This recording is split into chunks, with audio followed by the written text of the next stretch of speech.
পড়াশোনা করলে যেটা হয়, আমি পড়াশোনা করা মানে কিন্তু নিজে ব্যক্তিগতভাবে মনে করি পুঁথিগত বিদ্যা নয়। ঠিক। পড়াশোনাটা মানে হচ্ছে সার্বিকভাবে তুমি নিজেকে কিভাবে শিক্ষিত করছো, রাইট, সেটা পড়াশোনা। একদমই তাই। আমি পুঁথিগত বিদ্যায় কি ডিগ্রি অর্জন করলাম, আমি অনেককে দেখেছি জীবনে, উইদাউট টেকিং এনিওয়ানস নেম, যে পুঁথিগত বিদ্যায় তারা শিক্ষিত, আদতে তারা খুব অশিক্ষিত। একদমই। তো আমি এই নামগুলো আনার কোনো এই আলোচনায় আনতে চাই না, কিন্তু আবার অনেক মানুষকে দেখেছি যারা হয়তো পুঁথিগত বিদ্যায় অত ভালো নয়, কিন্তু তাদের সার্বিক শিক্ষা আমাদের থেকে যোজন ক্রোশে গিয়ে। ঠিক।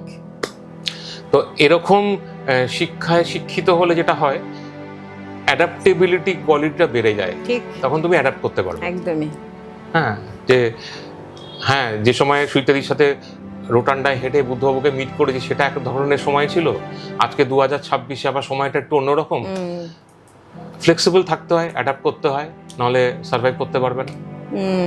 এবং দিনের শেষে বাড়ি ফেরার পরে তখন তুমি ব্যালেন্স শিট, জীবনের ব্যালেন্স শিট তৈরি করতে আরম্ভ করবে, কোনটা ভালো, কোনটা খারাপ, কোনটা মন্দ।